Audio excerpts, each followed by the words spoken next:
I'm from Federal Way, Washington originally.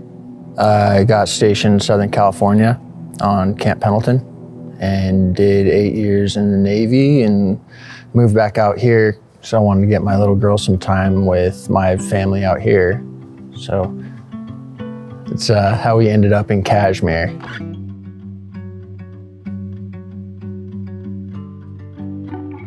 I actually just got the PTSD diagnosis like 6 months ago. I had a hard time being around not even like groups. It could be a small handful of people and I'd just get really worked up and anxious. You kind of get sucked into your own thoughts and realize like you might be putting out kind of an intense vibe, and you realize people are like scooting like a couple seats away from you, and you really don't have your finger on the pulse with like what's happening or why it's happening. All of a sudden you realize like your breath is just racing, you might be getting a little clammy or sweaty, and you haven't blinked in a while, so maybe your eyes are tearing up and people are looking at you like, oh man, this guy's about to snap. And really it's like you're just having a tough time with a math problem or something, but you're so revved up about other stuff, it just translates like that. And people can't help but to notice, and when they do notice, it can get uncomfortable for them. And you kind of end up building yourself this environment that's really not conducive for recovery or healing.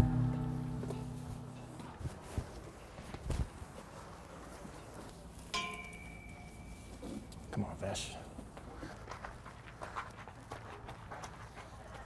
I mean, the spectrum is just like a wide spectrum of trauma that service members go through. And it sounds simple, it sounds obvious, but it's a huge challenge for people to stop and take a minute and just be like, no, I didn't like when this happened to me. Whatever the trauma was, to sit and actually appreciate that it was trauma can kind of like breach a dam, and you're like holding all this stuff back. And once you kind of like scratch at it, it all just starts flooding. And like once I start digging into this, it's gonna be a situation that like demands attention. And some people aren't in a place to be that attentive to these things. Because you have a lot of service members that are convinced that they don't need help no matter what. Like that's just kind of the culture. So to go from one extreme to the other, to say like, not only do I need help, but I need help with something pretty significant that not a lot of people have perspective on. And it comes with some headaches because you have to convince these people that you're worth the help. And that's when a lot of service members will just kind of like throw in the towel. This is definitely pushing my comfort zone, just having this chat. But if it can, just like another guy or girl or any other service member or vet that can like just get out of bed and like keep taking those steps towards recovery, then it's cool. Like this is worth it. Like I know a lot of vets that have taken their own lives, and I know many more that like they teeter on that edge, you know, and these are good guys. It got to a point where it's like, it's necessary, like this needs to be discussed. And I know a lot of guys that just can't show up to it. It's tough.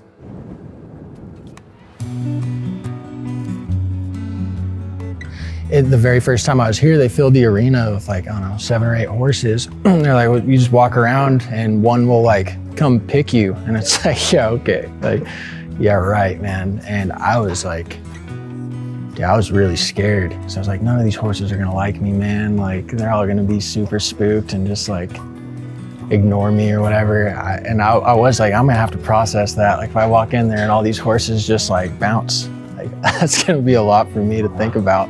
I just sat in the middle on some stool here, and one of them just walked right up to me and just like put her head on my leg and just kind of like pushing me off the stool. And I was like, no way, man. Like it was just like, she's obviously not scared of me. Like this is cool. And after that, it was just kind of like obvious that all these horses have like their own personalities.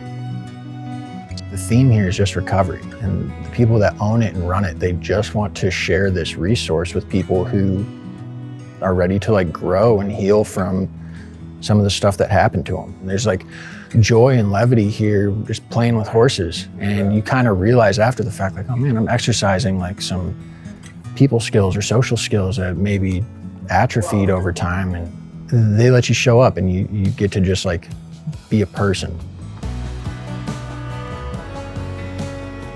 she's the reason I do it. There's just no alternative.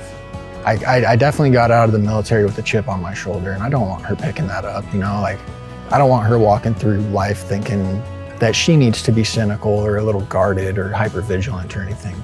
But she can't help it. Like, if she sees her dad doing that and I'm setting that example, she'll pick up on it. So, you know, she's only 11. She's been dealing with this just as much as I have. This has been her whole life. Like, I was still in the service when she was born, and she's been working this process with me, which is cool because she's had to deal with these things with me. It's inspiring. She's very impressive, and I don't want to let her down. I don't want her to deal with any of the baggage that I'm walking around with. So I'm literally like doing everything and anything I can to find more places like this to actually like process things and recover from them, so she doesn't have to worry about them blindsiding her one day. Watching her grow, especially here, has been motivating to like stay with this and keep working the process.